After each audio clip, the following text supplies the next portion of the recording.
নমস্কার, হাই নিউজে সকলকে স্বাগত। সঙ্গে রয়েছে আমি রিম্পি। শুরু করছি স্পোর্টস টুডে, আর শুরুতেই চোখ রাখবো আজকের হেডলাইন্সে।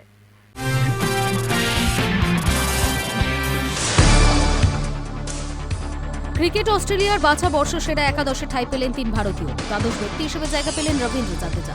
তবে দুই মহাতারকা বিরাট কোহলি ও রোহিত শর্মার জায়গা হয়নি। মিচেল মার্শের নেতৃত্বাধীন দলের বোলিং বিভাগ বড়ই অনভিজ্ঞ। তুলনামূলকভাবে অনভিজ্ঞ দল নিয়েই আগামী মাসে টি-20 বিশ্বকাপ খেলতে ভারতে আসছে অস্ট্রেলিয়া।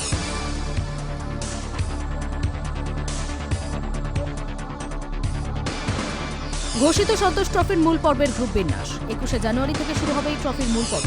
বাংলা মূল পর্বের ম্যাচগুলি খেলবে ডিব্রুগড়ে।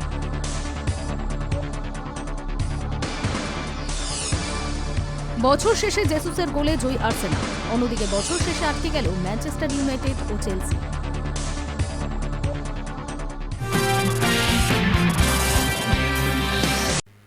ক্রিকেট অস্ট্রেলিয়ার বাছা বর্ষসেরা একাদশে ঠাঁই পেলেন 3 ভারতীয়। দ্বাদশ ব্যক্তি হিসেবে জায়গা পেয়েছেন রবীন্দ্র জাদেজা। তবে দুই মহাতারকা বিরাট কোহলি এবং রোহিত শর্মার জায়গা হয়নি। সেটা অবশ্য প্রত্যাশিতই ছিল।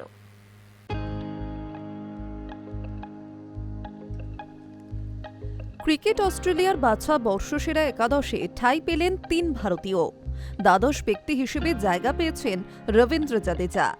তবে দুই মহাতারকা বিরাট কোহলি ও রোহিত শর্মার জায়গা হয়নি। সেটা অবশ্য প্রত্যাশিতই ছিল। দুই মহাতারকা বছরের শুরুতেই বর্ডার গাভাস্কর ট্রফিতে ব্যর্থ হন, তারপরই অবসর ঘোষণা করে দেন। তবে বিরাট রোহিতরা জায়গা না পেলেও জায়গা পেয়ে গেলেন 3 ভারতীয় তারকা। ওপেনার হিসেবে দলে জায়গা পেয়েছেন লোকেশ রাহুল। 2025 সালে 19 ইনিংসে 813 রান করেন তিনি। 3টি সেঞ্চুরি, গড় 45-এর বেশি, সর্বোচ্চ 137। ইংল্যান্ড সিরিজে 532 রান করেন তিনি, যা গত 20 বছরে বিদেশি ওপেনারদের মধ্যে সর্বাধিক। ক্রিকেট অস্ট্রেলিয়ার বাছা সেরা একাদশে রয়েছেন ভারত অধিনায়ক Shubman গিলও।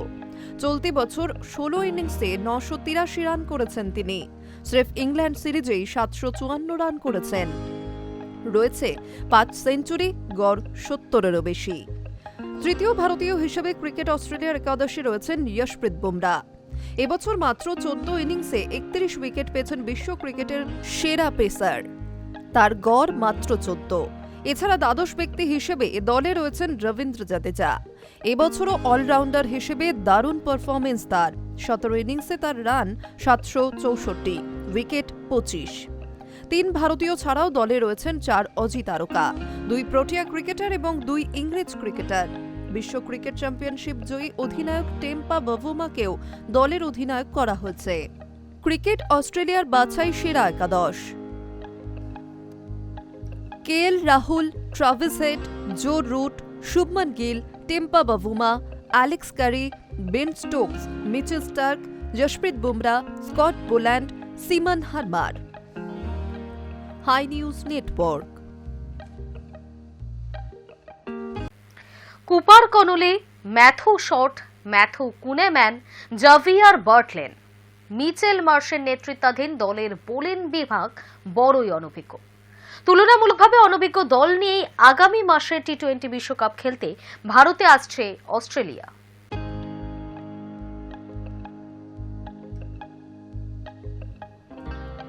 Cooper Connolly, Matthew Short, Matthew Kuhnemann, Xavier Bartlett.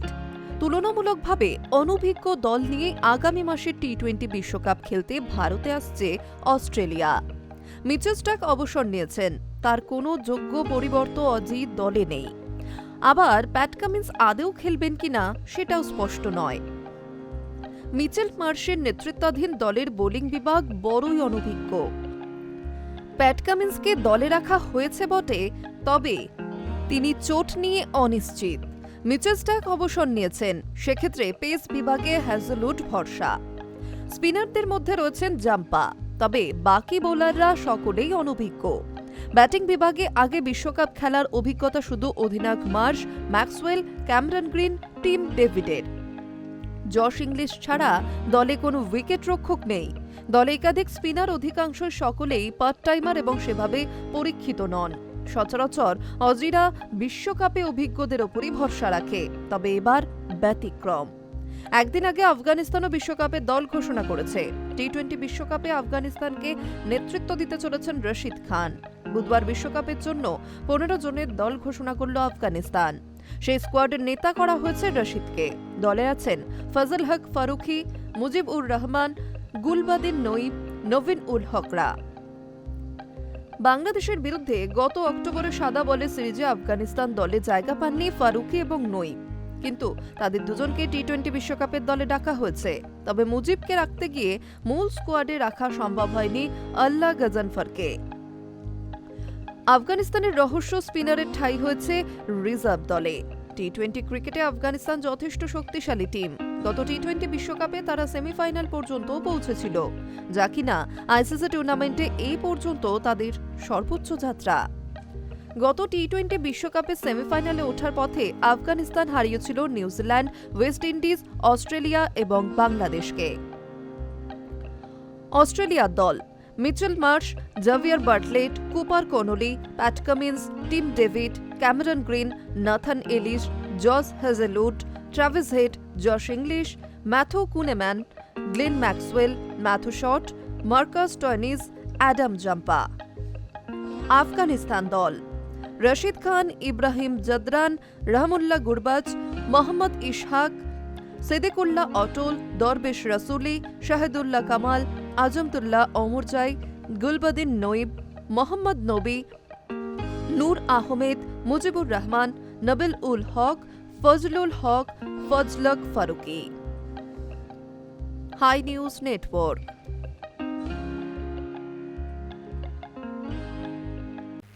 নতুন বছরে টিম ইন্ডিয়ায় ফেরার সম্ভাবনা রয়েছে শামির। 2027-এ ওয়ানডে বিশ্বকাপ। গত ওয়ানডে বিশ্বকাপে আগুনের ফর্মে ছিলেন তিনি, তারপর চোট সারিয়ে কামব্যাক করেন। 2025 ভারতে চ্যাম্পিয়ন্স ট্রফি জয়ী দলেও ছিলেন তিনি। বয়স 35, কিন্তু ঘরোয়া ক্রিকেটে নিয়মিত ম্যাচ জেতাচ্ছেন। কিন্তু জাতীয় দলের দরজা কিছুতেই খুলছে না মোহাম্মদ শামির জন্য। বিজয় হাজারেতে বাংলার শেষ ম্যাচেও 3 উইকেট তুলেছেন। এবার কি টিম ইন্ডিয়ায় ফিরতে চলেছেন তারকা পেসার?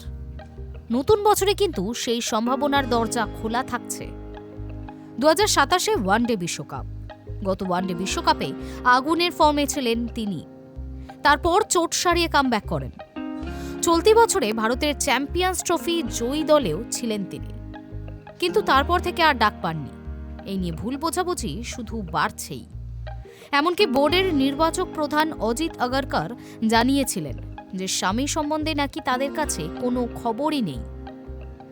তবে একটি সর্বভারতীয় সংবাদ মাধ্যমকে বোর্ডের এক সূত্র বলেছেন, মোহাম্মদ শামিকে নিয়ে প্রায়ই আলোচনা হয়। ওকে কখনোই পরিকল্পনার বাইরে রাখা যায় না। তবে ওকে নিয়ে সবচেয়ে বড় সমস্যা ফিটনেস। ওর মতো প্রতিভাবান বোলার নিঃসন্দেহে উইকেট তুলে দেবে, তাই ও আমাদের পরিকল্পনার বাইরে। এটা কখনোই বলা যাবে না। নিউজিল্যান্ডের বিরুদ্ধে ওয়ানডে সিরিজেও ওকে হিসেবের মধ্যে ধরা হচ্ছে। শামির অভিজ্ঞতা ও প্রতিভাকে মাথায় রেখে দলে নেওয়া হতেই পারে। এমনকি 2027-এর বিশ্বকাপেও ওকে ভাবা হতে পারে। তবে সবটাই সম্ভাবনা, কিন্তু বাংলার পেসার থামেননি। নিয়মিত পারফর্ম করেছেন। রঞ্জিতে 4 ম্যাচে 20 উইকেট তুলেছেন তিনি। বিজয় হাজারে ও সৈয়দ মুস্তাক আলী ট্রফি মিলিয়ে শেষ 6 ম্যাচে পেয়েছেন 17 উইকেট। সেটার জোরে ফের জাতীয় দলে ঢোকার মুখে তিনি। তবে এটাও ঠিক, 2027 বিশ্বকাপের সময় তার বয়স হবে 37। ততদিন কি নিজের ফিটনেস ধরে রাখতে পারবেন শামি? High News network. চোটের জন্য 2 মাসে তার ওজন কমে গিয়েছে 6 কেজি। ভয়ঙ্কর চোটের যন্ত্রণা কাটিয়ে উঠেছিলেন তিনি। নতুন বছরে নতুন উদ্যমে মাঠে নামার জন্য প্রস্তুত হচ্ছিলেন, কিন্তু শেষ পর্যন্ত ফিট সার্টিফিকেট পেলেন না ভারতীয় ওয়ানডে দলের সহ অধিনায়ক শ্রেয়স আইয়ার।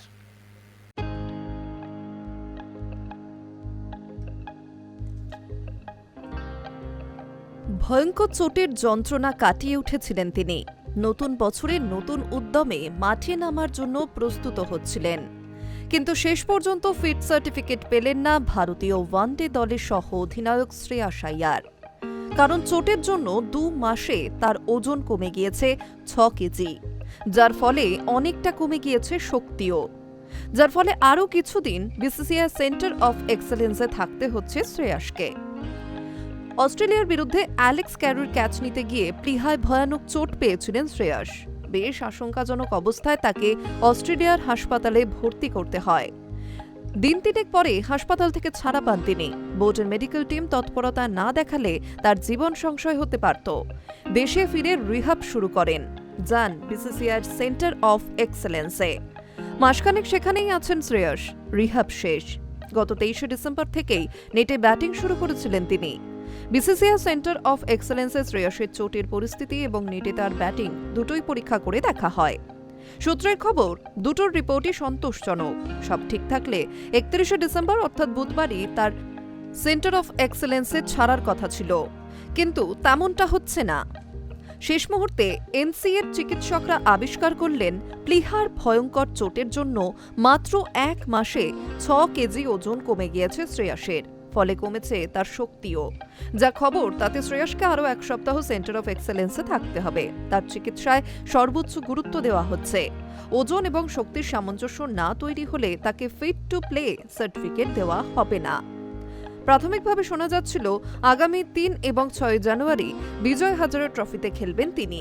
ওই ম্যাচের ধকল সামলে নিতে পারলেই সহ অধিনায়ক জাতীয় দলে প্রত্যাবর্তন নিশ্চিত হয়ে যাবে। 11 জানুয়ারি থেকে শুরু হচ্ছে নিউজিল্যান্ডের বিরুদ্ধে 3 ম্যাচের সিরিজ। সেই সিরিজে খেলার সম্ভাবনা ছিল তার, কিন্তু পরিবর্তিত পরিস্থিতিতে সেটা সম্ভব হচ্ছে না। Hi News Network. ঘোষিত সন্তোষ ট্রফির মূল পর্বের গ্রুপ বিন্যাস। গতবারের চ্যাম্পিয়ন বাংলার সঙ্গে একই গ্রুপে রয়েছেন গতবারের রানার্সরা। 21শে জানুয়ারি থেকে শুরু হবে এই ট্রফির মূল পর্ব। বাংলা মূল পর্বের ম্যাচগুলি খেলবে ডিব্রুগড়ে। ঘোষিত সন্তোষ ট্রফির মূল পর্বের গ্রুপ বিন্যাস। গতবারের চ্যাম্পিয়ন বাংলার সঙ্গে একই গ্রুপে রয়েছে গতবারের রানার্সরা। 21শে জানুয়ারি থেকে শুরু হবে এই ট্রফির মূল পর্ব। ফাইনাল 8ই ফেব্রুয়ারি। ঐতিহ্যশালী এই ফুটবল প্রতিযোগিতা হবে অসমে। বাংলা মূল পর্বের ম্যাচগুলি খেলবে ডিব্রুগড়ে।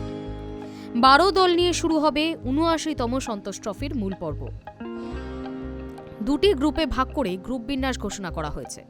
গ্রুপ এতে বাংলার সঙ্গে রয়েছে তামিলনাড়ু, উত্তরাখণ্ড, নাগাল্যান্ড, রাজস্থান এবং অসম। গ্রুপ বিতে রয়েছে কেরল, সার্ভিসেস, পাঞ্জাব, ওড়িশা, রেলওয়ে এবং মেঘালয়। উল্লেখ্য 15ই ডিসেম্বর থেকে শুরু হয়েছে গ্রুপ পর্বের খেলা। সব মিলিয়ে 35টি দল খেলছে গ্রুপ পর্বে। গতবারের চ্যাম্পিয়ন হওয়ায় সন্তোষ ট্রফির মূল পর্বে সরাসরি যোগ্যতা অর্জন করে ফেলেছে বাংলা। এছাড়াও সরাসরি ফাইনাল রাউন্ডে খেলবে আয়োজক অসম। গতবারের রানার্স আপ কেরলও সরাসরি নামবে ফাইনাল রাউন্ডে। শেষবার 2010-11 সালে সন্তোষ ট্রফি আয়োজন করেছিল অসম। সেবার মণিপুরকে হারিয়ে চ্যাম্পিয়ন হয় বাংলা।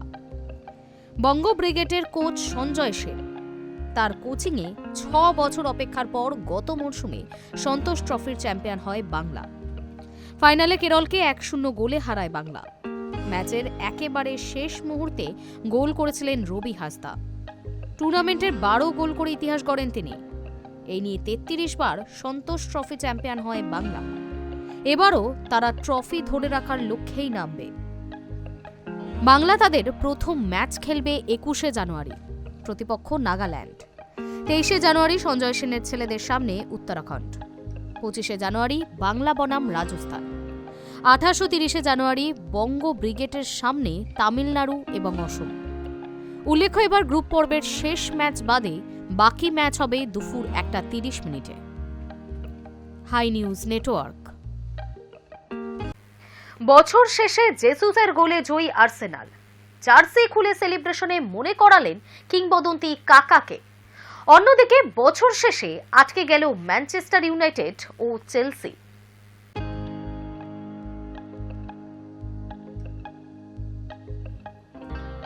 টানা 11টি জয়।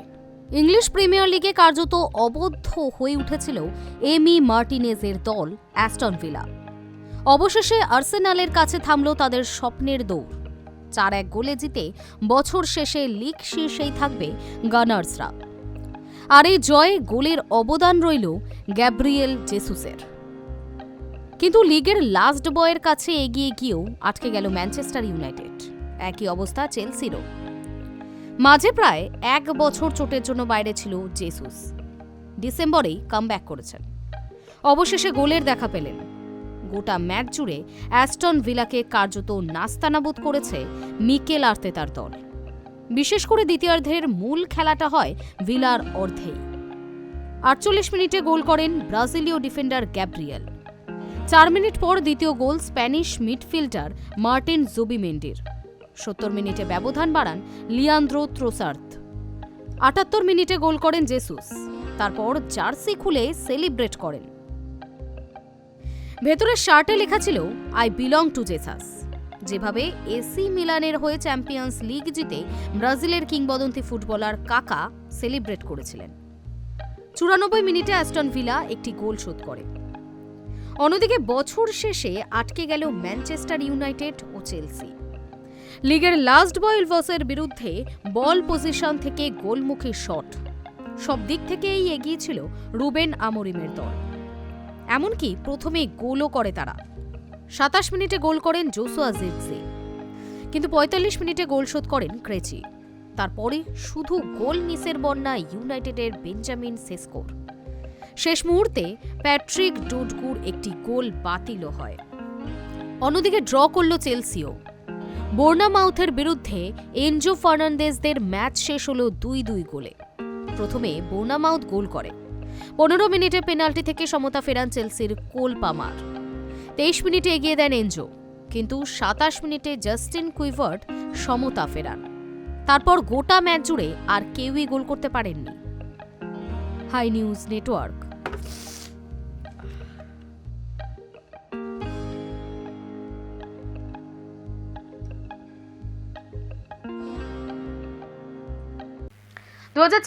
ফুটবল বিশ্বকাপের টিকিটের দাম আকাশ ছোঁয়া। এই নিয়ে বিশ্বজুড়ে তৈরি হয়েছে তীব্র ক্ষোভ। ইচ্ছে থাকলেও অনেকেই বিশ্বকাপের ম্যাচ দেখতে পাবেন না টিকিটের উচ্চ মূল্যের জন্য। যদিও এই বিষয় নিয়ে মোটেই চিন্তায় নেই ফিফা সভাপতি জিয়ান্নি ইনফান্তিনো। 2026 ফুটবল বিশ্বকাপের টিকিটের দাম আকাশ ছোঁয়া। এই নিয়ে বিশ্বজুড়ে তৈরি হয়েছে তীব্র ক্ষোভ। ইচ্ছা থাকলেও অনেকে বিশ্বকাপের ম্যাচ দেখতে পাবেন না টিকিটের উচ্চ মূল্যের জন্য।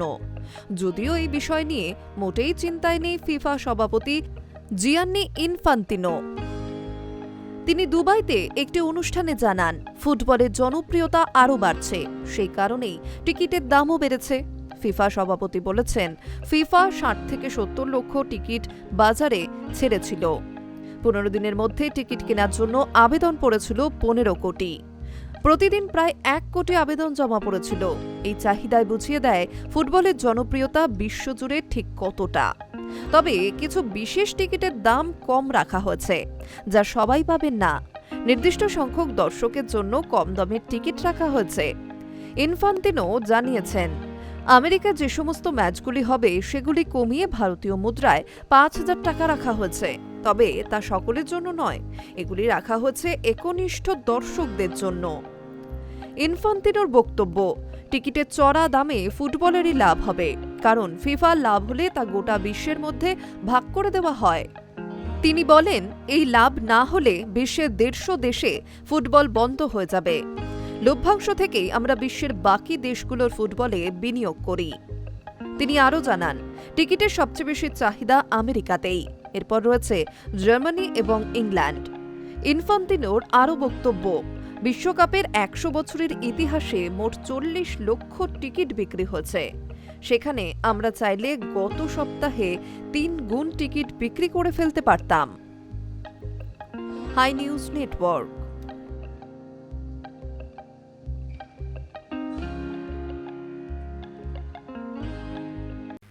স্পোর্টস টুডে এখনকার মতো এই পর্যন্তই। খেলার দুনিয়ার বিভিন্ন খবরের সাথে আপডেট থাকতে চোখ রাখুন হাই নিউজে।